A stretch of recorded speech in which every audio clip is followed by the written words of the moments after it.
Que honra ter você no nosso canal do YouTube. Seja muito bem-vindo. Você já é inscrito? Ainda não? Se inscreve aqui, ó, e não esquece também de ativar esse sininho para receber as notificações de cada mensagem que vai ser postada aqui no nosso canal. Prepara seu coração, porque com certeza mais uma mensagem do coração de Deus vai ser enviada para você e vai, sem dúvida alguma, te abençoar.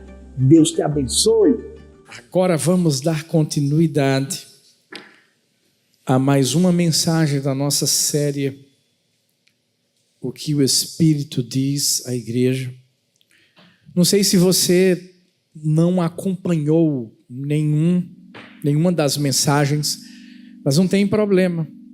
Todas estão no YouTube, tá? Da Igreja do Amor, para que você possa acompanhar e ser abençoado. Nós estamos falando justamente sobre o texto de Apocalipse, quando João, ele recebe de Deus em espírito essa revelação do Apocalipse. Interessante porque em inglês o livro se chama Revelation. E eu até gosto melhor do título em inglês do que em português, porque fala muito mais sobre aquilo que é o livro. É uma revelação. E só para você se situar melhor a respeito daquilo que a gente tem falado aqui, se você nunca leu o livro de Apocalipse, até porque tem gente que tem medo, mas eu vou te dizer, Jesus está voltando. E o livro de Apocalipse é sim uma profecia a respeito daquilo que a gente já tem vivido. É apenas uma forma de Jesus falar, mais uma forma de ele falar e mostrar que tudo aquilo que ele falou na sua palavra é a mais pura realidade. João estava justamente preso na ilha de Patmos. E ele recebe essa revelação da parte do Senhor, do Espírito de Deus. E é interessante porque, se a gente fosse pensar bem, João está preso, talvez alguém diga assim, vai ser um tempo de estagnação, sem produzir algo, a pessoa está presa e está limitada, mas a verdade é que é justamente na prisão que Deus traz sobre João uma das maiores revelações da sua palavra. E fica uma lição para mim e para você. Quando nós estamos numa prisão, mas estamos com a pessoa certa, pode ter certeza de que todo momento que nós vamos passar ali vai ser momento onde haverá crescimento no nosso coração. A gente vai encontrar, por exemplo, Paulo também escreveu cartas dentro de prisões. A gente vai encontrar Paulo e Silas louvando ao Senhor em uma prisão, e nessa prisão há um terremoto e Deus, de uma forma sobrenatural, os tira de lá. O carcereiro se converte. A gente vai encontrar, por exemplo, José dentro de uma prisão, sendo, na verdade, preparado para sair de lá e ir ao palácio, encontrando favor diante de Faraó, porque José fez a diferença naquela prisão, desvendando 2 sonhos, e o do copeiro, fez com que ele chegasse a viver uma promessa que havia para a vida dele. Mas o que é que isso tem a ver comigo, com você? Existem prisões que nós vivemos na vida, ou seja, situações que parece que a gente vai viver estagnado, que nada mais tem condições de acontecer, e que parece que a gente vai agora, viver debaixo de um limite, e é nessa hora que Deus mostra que está conosco. Eu não sei para quem eu preciso profetizar nessa manhã, Mas eu quero profetizar e declarar que essa prisão não vai fazer você piorar. Vai fazer você melhorar. E quando chegar a hora de sair, aí você vai entender que tudo aquilo que foi vivido lá atrás tinha um grande propósito dentro do coração de Deus.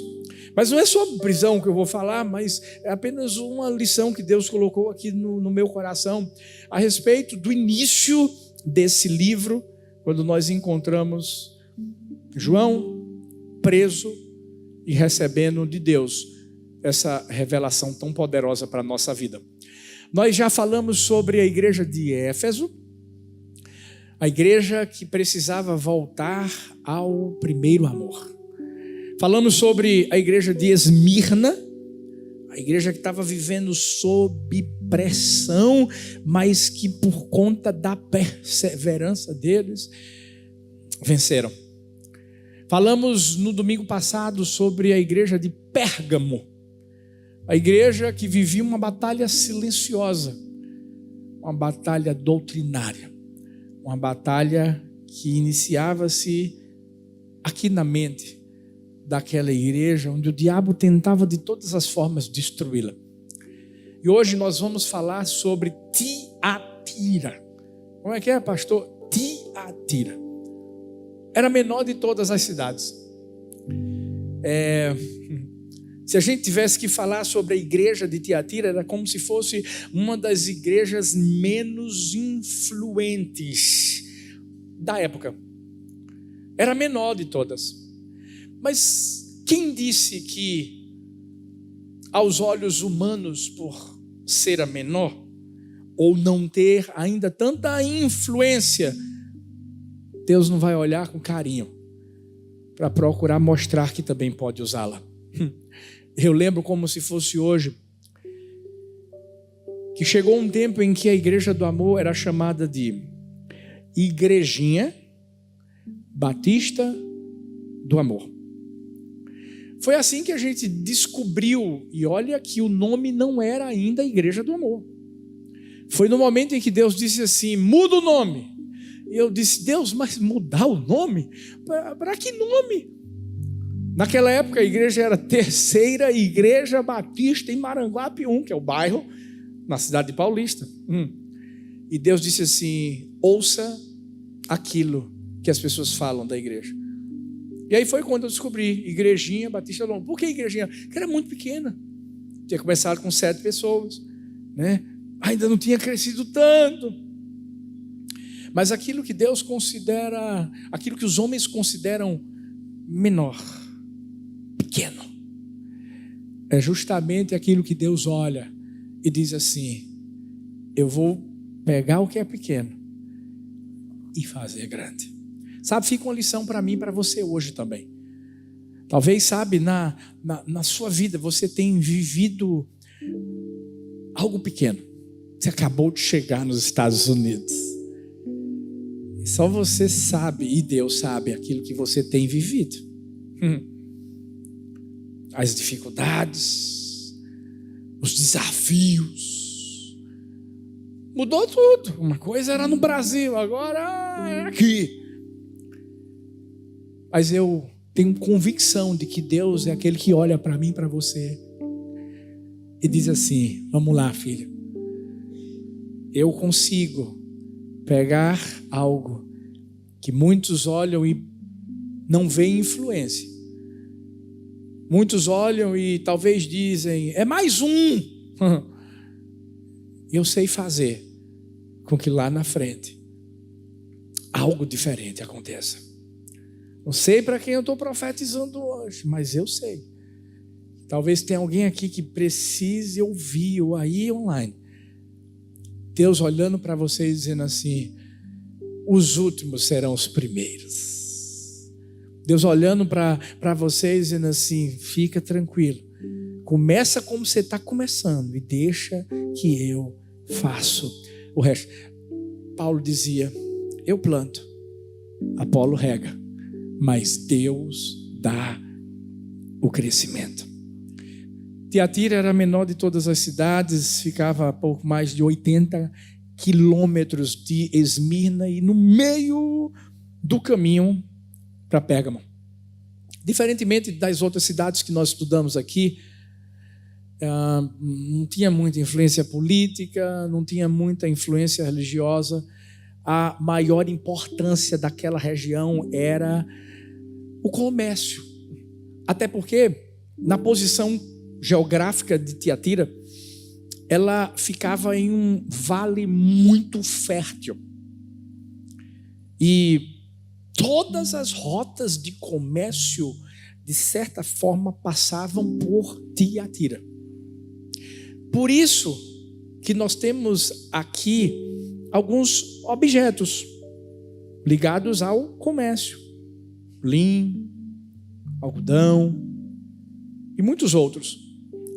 Para mostrar que essa cidade era uma cidade muito forte no comércio. Gente, vender, eles sabiam vender. Tinham lábia para isso. Tudo que precisasse passar da Europa para a Ásia ou da Ásia para a Europa tinha que necessariamente passar por Tiatira, que fica na Turquia também. Engraçado, porque eu estava vendo online aqui, existe alguém que está exatamente na Turquia e nos acompanhando aqui ao vivo. Eu creio que não é por acaso não, tenho certeza disso. Mas a economia de Tiatira estava diretamente ligada à vida religiosa da cidade. A gente já estudou muitas cidades e falamos das igrejas que estavam nessas cidades e falamos, né, da idolatria, do paganismo que existia, mas aqui era um negócio mais diferenciado. Por mais que no domingo tenhamos falado que tudo começou em Pérgamo, mas parece que eles pegaram a idolatria e o paganismo que se iniciou em Pérgamo e eles melhoraram, eles aperfeiçoaram para o lado ruim. É tanto que cada grêmio, cada comércio, grupo de comércio daquele tempo tinha uma divindade. Ou seja, tinha o deus da lã, tinha o deus do linho, tinha o deus do algodão. Cada grêmio tinha o seu próprio Deus. E por isso que nós vamos encontrar a idolatria, a imoralidade. E o pior de tudo é que, o que isso tem a ver com a igreja, pastor? É que as pessoas, os cristãos daquela época ficavam num grande dilema. Porque se eles tinham que trabalhar no comércio e vender algum tipo de tecido, ao mesmo tempo eles eram obrigados a adorarem aqueles deuses que estavam ligados àquele comércio. Ou eles tomavam uma decisão de dizer assim, não, eu não vou viver isso, eu vou ser diferente, eu vou tomar a decisão de ficar ao lado do Senhor e daquilo que Deus me fala, ou então eles seriam deixados de lado e não teriam os recursos financeiros que eles iriam precisar. Ou seja, é só para você entender qual era o nível de batalha que essa igreja, que os cristãos dessa igreja enfrentavam. Eu não sei se você lembra, mas lá em Atos 16, a Bíblia fala sobre uma mulher chamada Lídia, que era da cidade de Tiatira, vendedora de tecido, de púrpura, e ela tinha se convertido em Filipos.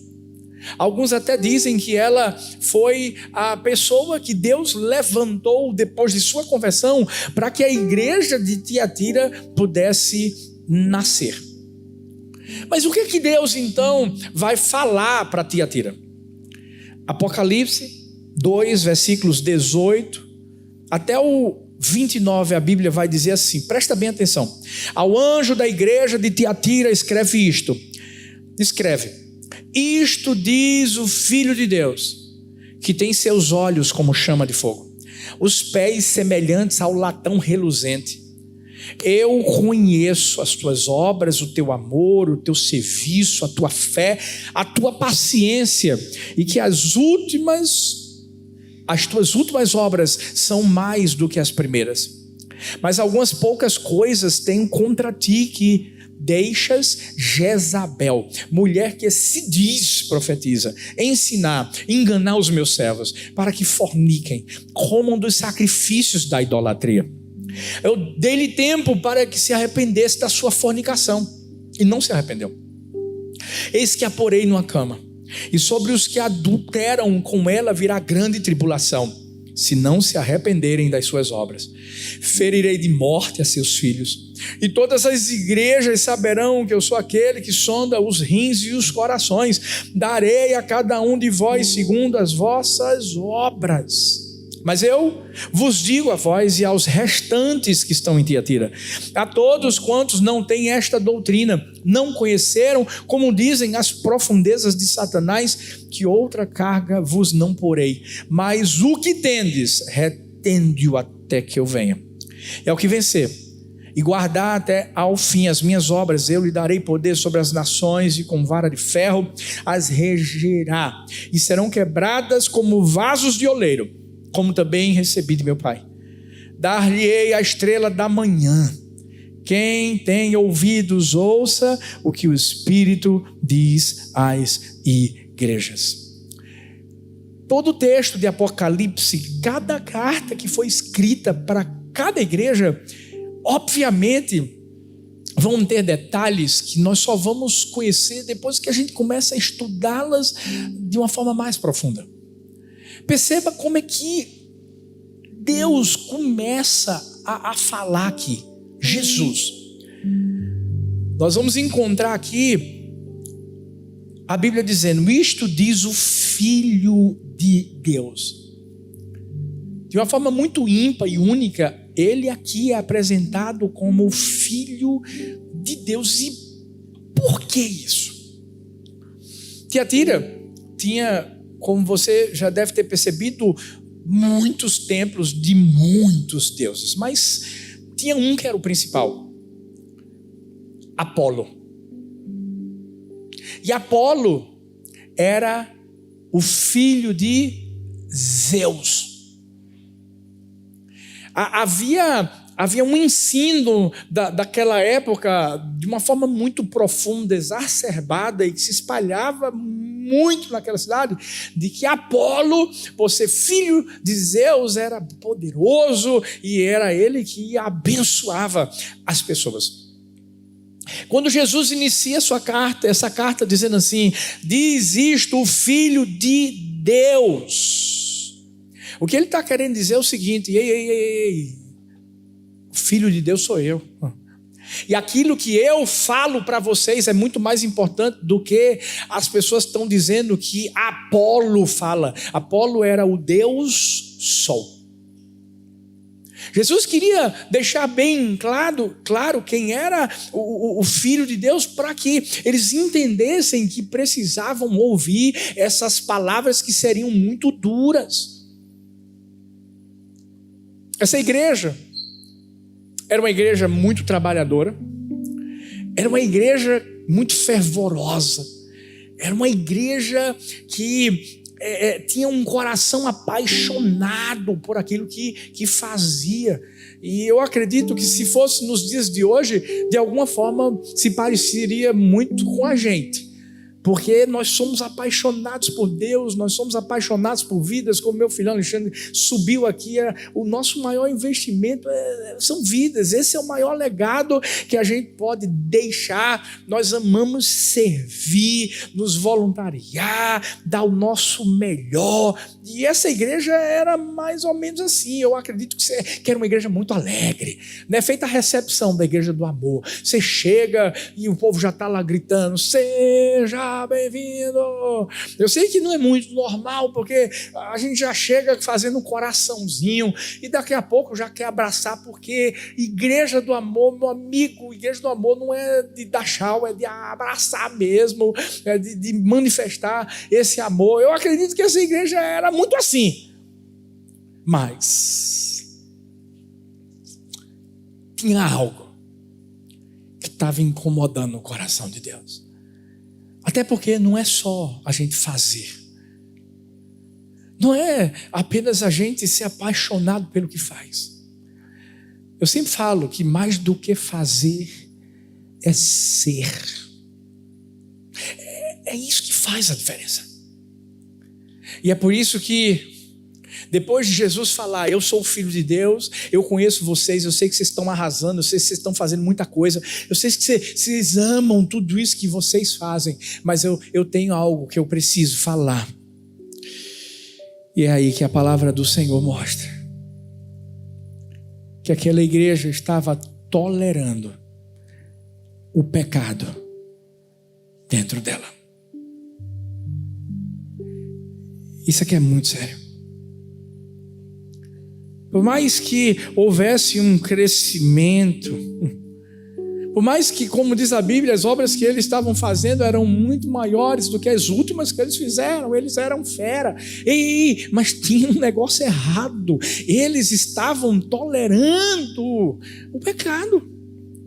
Eu não sei se tem alguém aqui que é intolerante à lactose, à glúten, mas você sabe o que é que acontece se você comer alguma coisa que você não pode, sabe? Seu intestino já começa a, reações adversas que você sabe que você vai ter que correr, alguma coisa ruim vai acontecer. Dessa mesma maneira é com o pecado, gente.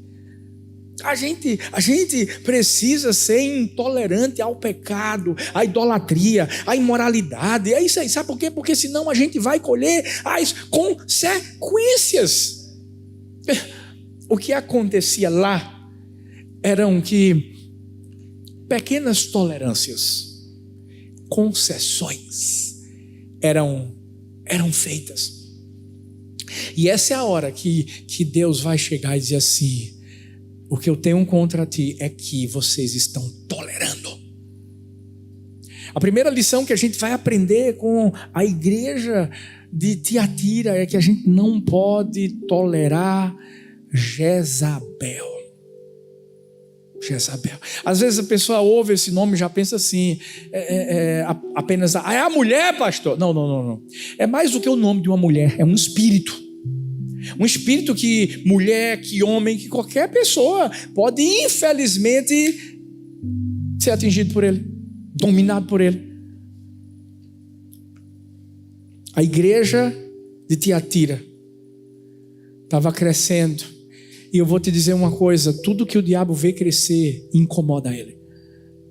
E foi nessa hora que ele se levantou para procurar corromper essa igreja. E como foi que ele fez isso? Através de um falso ensino. Como é que foi que ele fez isso? Através de uma falsa moralidade.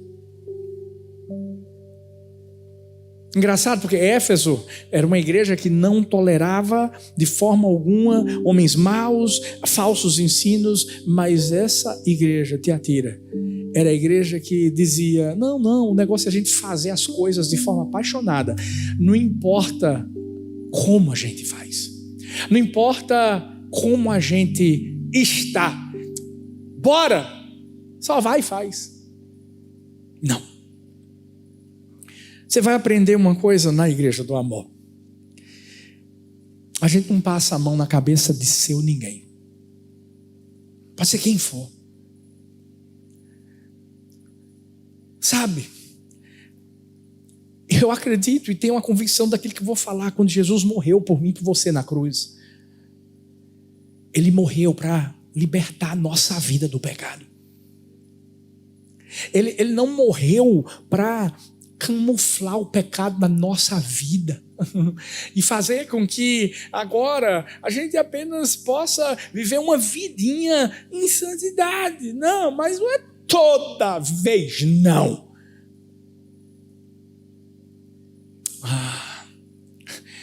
Eu lembro como se fosse hoje, no início do ministério. Você sabe como é todo início, louvor. A gente viveu isso aqui também, em termos de conhecer as pessoas, de tê-las conosco, de aprender, de ensinar o DNA. Sabe, começamos lá e Deus foi levando muita gente top, muita gente de Deus, e a gente começou: vamos lá, vamos cuidar do coração, vamos fazer tudo direitinho e tal. E Eu comecei a perceber, porque se tem uma coisa que pastor percebe, gente, pode ter certeza disso, é quando tem alguma coisa errada. Ninguém precisa falar, o Espírito Santo fala. E sabe, eu lembro que uma vez eu entrei e eu vi o baterista, nada a ver com você, Marcão, que você é benção, mas assim, eu olhei e bateu um negócio aqui no meu coração, eu disse, que é isso, gente? Deus, o que é que está acontecendo? E foi quando eu descobri que tinha alguma coisa errada na vida dele. O cara tocava tanto. Você sabe o que é que eu fiz? Eu puxei ele e disse assim, filho, vem cá. Eu não sei o que é que está acontecendo com você, mas eu só quero te dizer que eu quero te ajudar. Abre o coração. Foi quando ele abriu o coração. Eu disse, eu não vou desistir de você, não vou te expor, não. Mas a partir de hoje, eu vou puxar você para perto, só para cuidar do seu coração.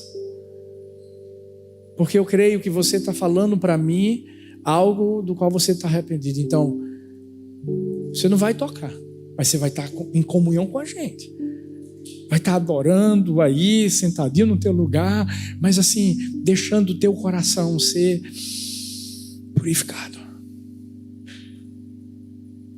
Sabe, eu podia muito bem ter feito o seguinte, só tem esse cara que toca bem pra caramba. Como é que vai ser agora? Eu vou deixar ele aí do jeitinho que ele está. Você sabe o que eu entendo? Que a gente não está num show aqui. Aqui, gente. E não é aqui só não, é aí também. Ó. É aqui, ó. É aqui. A gente está na presença de Deus. A gente está dizendo aqui para Deus que a gente o ama. A gente não veio passar um tempo, não veio bater um ponto. A gente veio aqui dizer assim, eu te amo, Senhor, e o meu coração é teu, e eu quero dar o melhor para o Senhor. Eu não estou brincando de ser crente, não estou brincando de fazer igreja. Infelizmente lá em Tiatira, eles permitiram que uma mulher que se autonomeou profetisa começasse a mostrar qual era o ensinamento que essa mulher trazia. Era o seguinte, não tem nada de mais. Lembra que eu falei daqueles grêmios comerciais? Ela dizia assim, que é isso? Tem nada de mais, você trabalha aí, você adora o Deus deles, mas tem nada a ver não. Você vai deixar de ser sustentado, você vai deixar de ganhar seu dinheiro por conta disso? Não. É engraçado porque há uma Jezabel que a palavra de Deus fala lá em 1 Reis, do capítulo 16 ao 19, esposa do Recabe, e que também de certa forma procurava passar ensinamentos que eram contrários aos ensinamentos de Deus. Baal, lembra de Elias subindo no Monte Carmelo, lembra de Elias, tendo aquele momento extraordinário do fogo de Deus descendo, o altar sendo queimado. Quem colocou aquele culto a Baal foi Jezabel. E o que é que isso tem a ver com a igreja? Deixa eu te dizer uma coisa, pode ser quem for, pode subir num púlpito, pode estar aí sentado com você e você chegar e pedir uma orientação para essa pessoa, e essa pessoa te der uma que não vai pela palavra, corre, foge. Você sabe por quê? Porque a palavra que nos guia tem que ser a palavra de Deus. Nós estamos vivendo num tempo onde Jezabéis estão se levantando. E quando eu falo de Jezabéis, não estou falando de mulher em si, não. Estou falando de pessoas, seja mulher, seja homem, e que estão ensinando o que a Bíblia não ensina. Obviamente que também a Jezabel, que a gente fala aqui, tanto de 1 Reis como de Apocalipse, diz respeito, sim, a algumas mulheres que não são sábias. O que eu já vi de mulheres que tiraram os esposos da igreja. E sabe o que é o pior? É que lá na frente, uma família acaba sendo destruída. Há pouco tempo. Uma pessoa me mandou uma foto e disse assim: voltei. E aí eu disse: uau, filho, que bênção. Eu estou tão feliz por você. Porque ele tinha saído e saiu porque a esposa fez ele sair. Não tinha acontecido nada. E a primeira pergunta que eu fiz foi: cadê tua esposa? Vocês estão bem? E ele disse: eu estou na minha casa e ela está na dela. E eu disse assim: filho, eu vou lutar para ver sua casa restaurada. Eu disse assim: eu vou mandar uma mensagem, eu quero que você mande para ela. Eu vou estar no Brasil, dia 18, a gente vai comemorar 21 anos de Igreja do Amor lá. Thalita vai estar aqui, eu vou estar lá. E eu disse assim: eu quero, quando encontrá-la, eu quero dar um abraço nela, porque eu vou ver o lado de vocês restaurado. Ele mandou e ele disse assim: ela vai pensar. Mas sabe, existem tantas mulheres que, ao invés de serem sábias, acabam colocando mais fogo dentro do lar. Ao invés de puxar o esposo para poder servir, para poder estar junto, para poder estar crescendo. Por que isso acontece, pastor? É quando você não sabe qual é o papel que você tem dentro de casa. Tem muita esposa querendo ser cabeça. E isso não quer dizer que se a esposa não é cabeça, ela é pé. Não é isso não, de jeito nenhum. Por quê? Porque na família ambos são um. Mas a gente precisa entender o sacerdócio. Por isso que eu estava falando todos por um, que somos nós homens que temos que chamar nossa esposa, nossos filhos para virem para a igreja. Não são as mulheres. É claro que existem mulheres que fazem isso porque, infelizmente, o esposo não é o sacerdote. Infelizmente. E isso não quer dizer que ela está tentando ser cabeça. Mas eu sei que você se conhece. E a gente precisa ensinar a coisa certa na igreja do Senhor. Aqui, de uma forma diferente, a situação era outra. Esse espírito se levantou e começou a ensinar todos os valores e princípios invertidos. William Barclay diz que o problema de Tiatira é que não havia perseguição, o perigo estava dentro da igreja. Era quando as pessoas da igreja pensavam que o que ganhariam através do comércio, mesmo adorando a um falso Deus, seria mais importante, porque aquelas pessoas amavam mais o dinheiro do que a Jesus.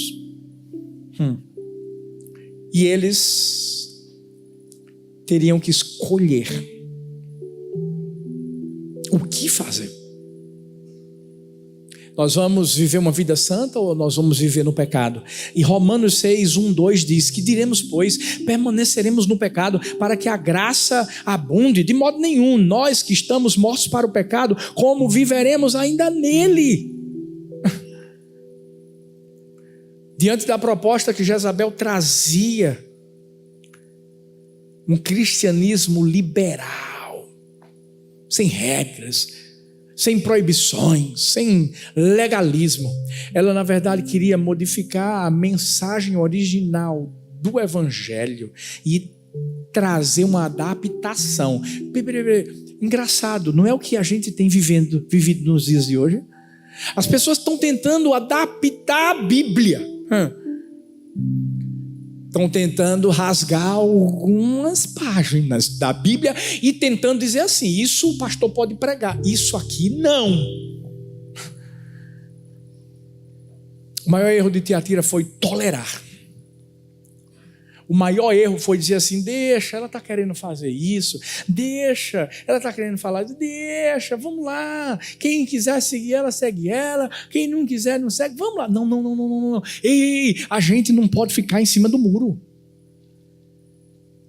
Ou a gente toma a decisão de viver a verdade de Deus, ou a gente toma a decisão de viver a mentira do diabo.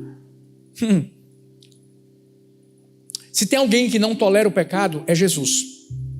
Por isso que ele veio para combater justamente o pecado.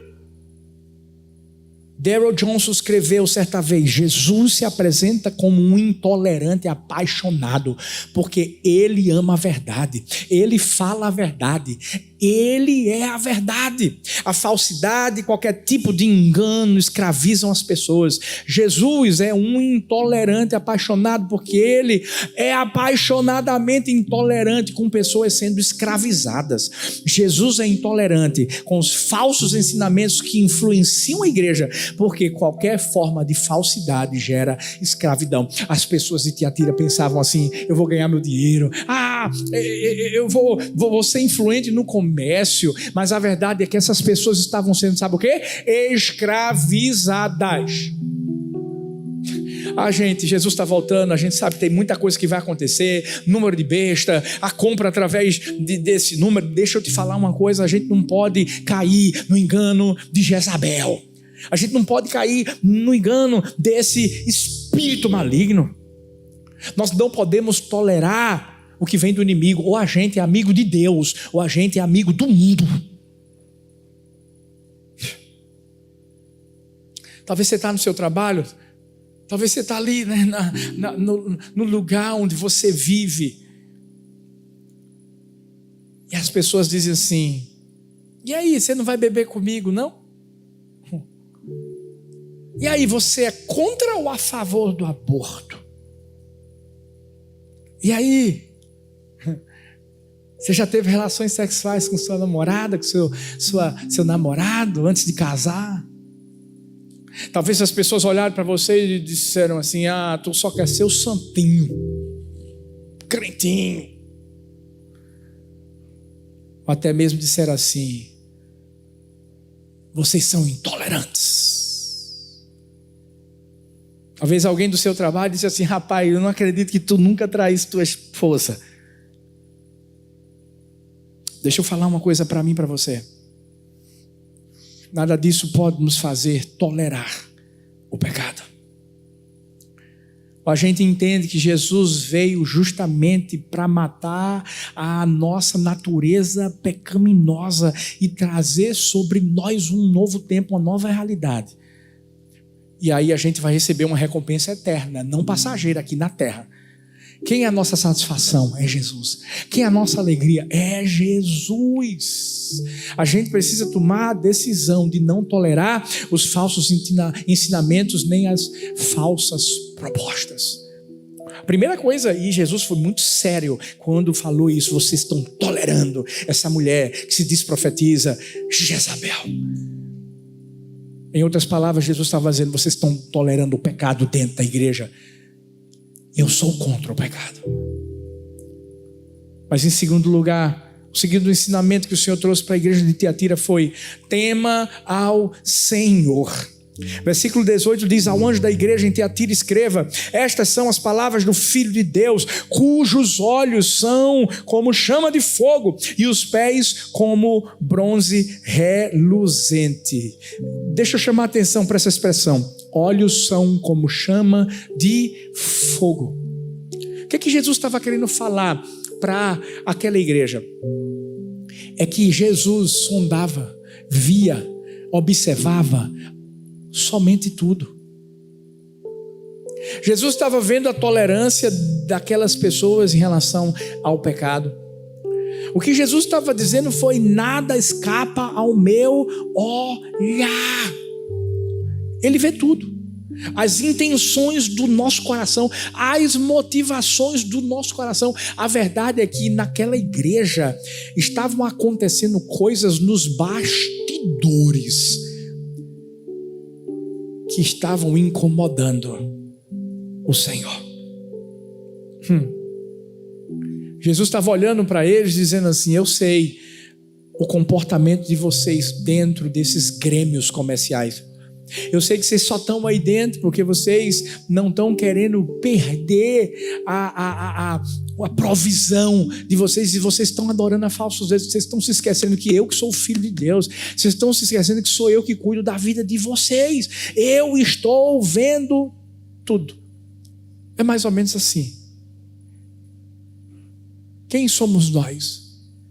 Quando ninguém, humanamente falando, nos vê, mas Deus continua nos vendo.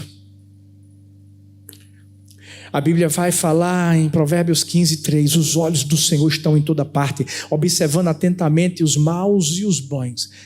Quando a gente ouve esse texto, qual é o sentimento que vem ao nosso coração? Será que a gente fica com medo? Ou será que isso nos encoraja? De termos a convicção de que Ele está olhando, de que Ele está ali prestando atenção na nossa vida. E quem não tem nada a temer no sentido de ter medo, quem está vivendo com Deus, quem está vivendo em santidade, e esse texto aqui vai encorajar você a ser cada vez mais parecido com Deus. Jesus não só vê o que fazemos, vê o porquê fazemos. Sabe o que é que Deus estava falando para aquele povo, para aquela igreja? Eu quero que vocês retomem a rota do temor a mim. Certa vez eu vi que se nós perdermos o temor ao Senhor, nós vamos perder absolutamente tudo. E o que é o temor? Não é ter medo, não. É reverenciar, é obedecer.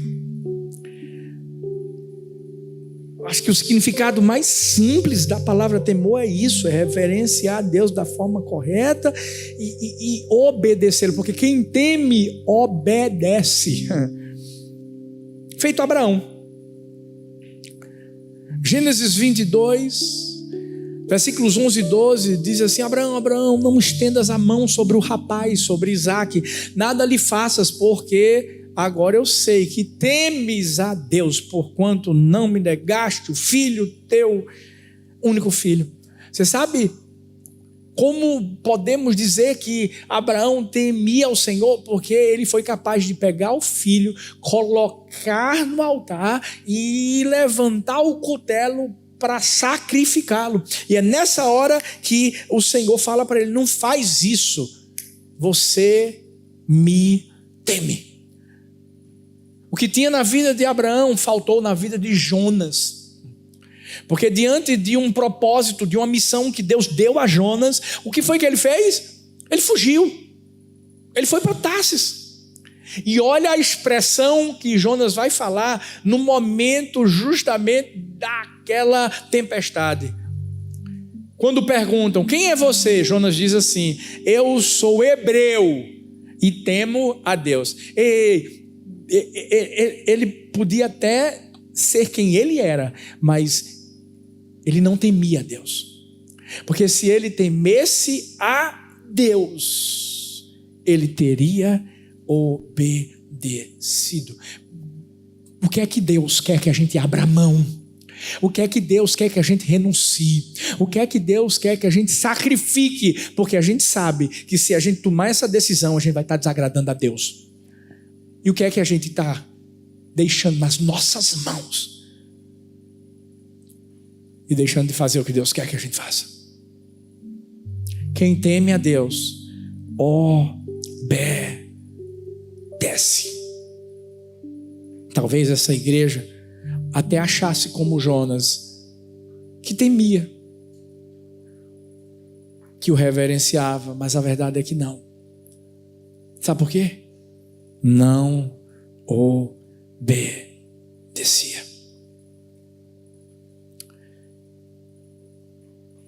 A Bíblia vai falar da vida de tantos homens e mulheres que entenderam que se não obedecessem a Deus, sofreriam as consequências. Lembra da mulher de Jó? De Ló? Não obedeceu, olhou para trás, se transformou numa estátua de sal. Salmo 119, 120 mostra: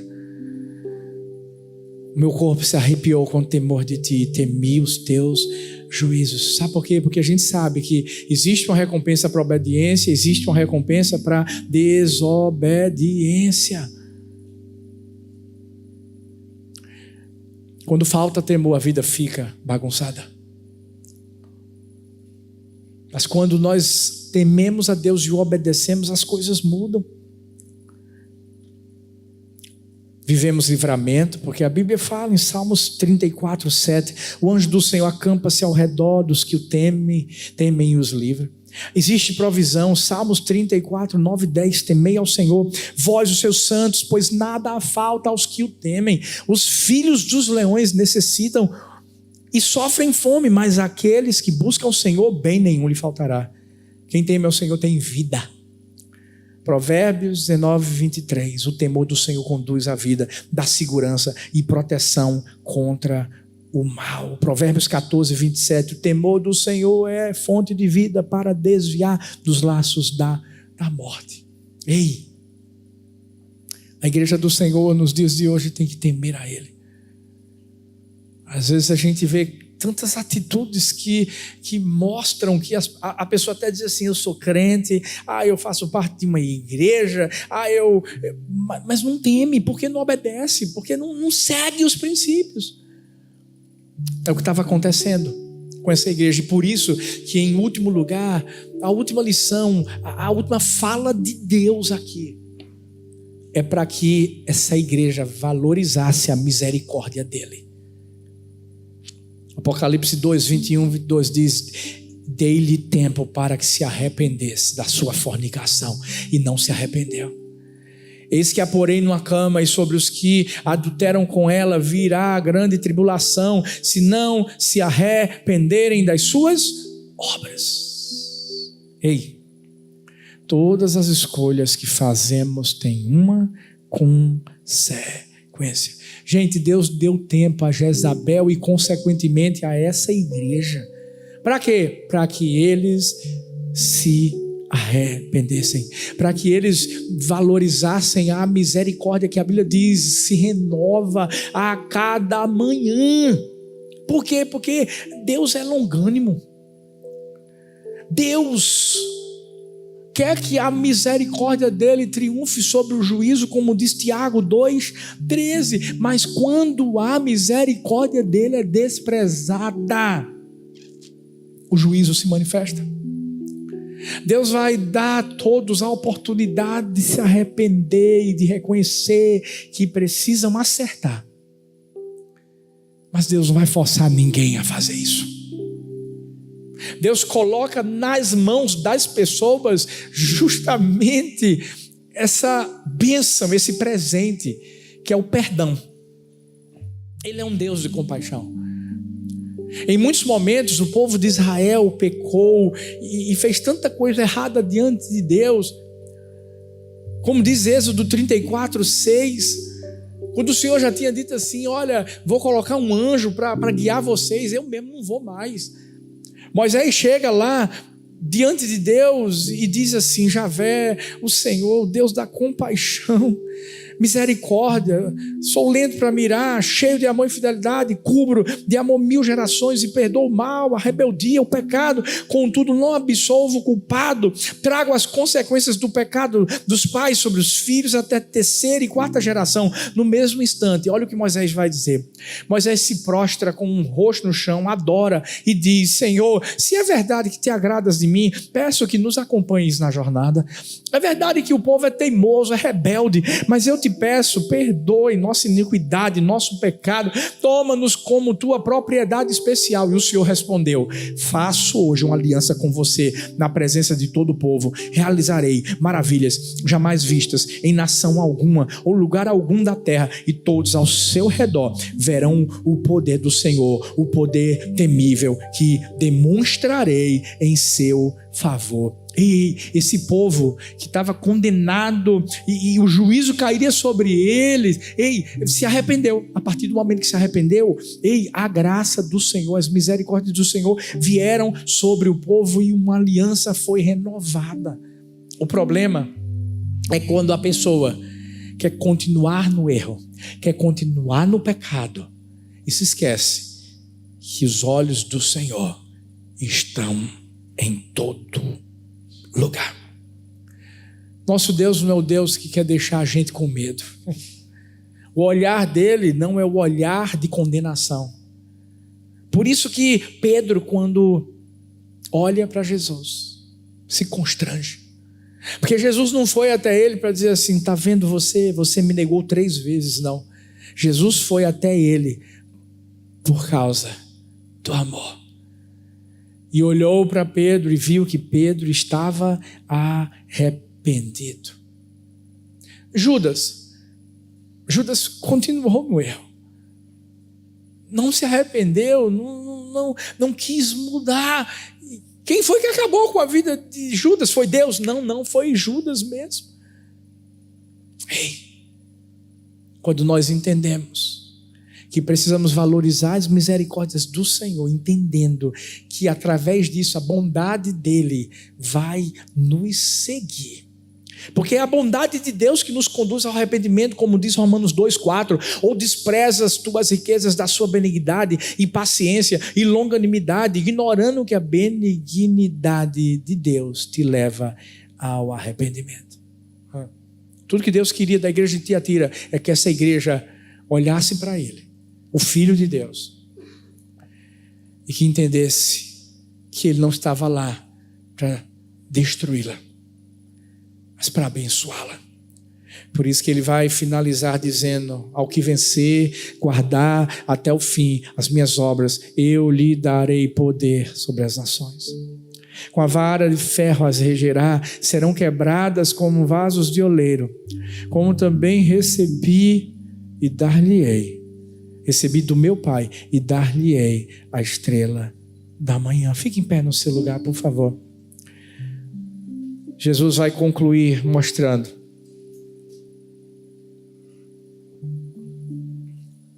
que o poder real não seria dado a partir do momento que eles fossem excelentes negociantes, comerciantes, mesmo adorando a falsos deuses. Não. O poder seria dado a eles a partir do momento que eles entendessem que seguiam e serviam aquele que era o Filho de Deus e que governava sobre tudo e sobre todos. Ele é a estrela da manhã. Quem tem Cristo tem a verdadeira recompensa. Eu creio que hoje é uma manhã onde Deus ele deseja purificar o nosso coração. Uma manhã onde Ele quer lidar com o nosso interior. É uma manhã onde você pode abrir o seu coração e ser transparente para Deus e falar para Deus: Deus, eu preciso mudar. É uma manhã onde Deus olha para mim, para você e diz assim: não estou olhando para você para te condenar, para te deixar para baixo e para dizer que você não presta, não. Eu sei quem você é, eu sei o que você faz, mas se arrependa. Viva algo diferente. Tira a máscara. Não deixa falsos ensinamentos corromperem a sua vida. Eu queria que você fechasse os olhos, por favor. Coloca a mão no coração. simplesmente fala com Deus. Será que tem sido assim a sua vida? Com a igreja de Tiatira? Será que falsos ensinamentos têm sido trazidos sobre o seu coração e você está tolerando pecados? Esse é o resumo dessa palavra. A tolerância ao erro, a tolerância a coisas erradas, a tolerância ao pecado, e que você sabe que não está agradando o coração de Deus. Hoje eu quero te convidar a escolher Deus. Eu quero convidar você a entender que, você tem que se parecer com Ele e fazer a decisão que Ele já fez. Ele veio ao mundo justamente para crucificar a minha carne, a nossa natureza velha, e fazer com que o pecado não tenha mais domínio sobre nós. Que essa manhã seja uma manhã de limpeza no meu coração, no seu coração.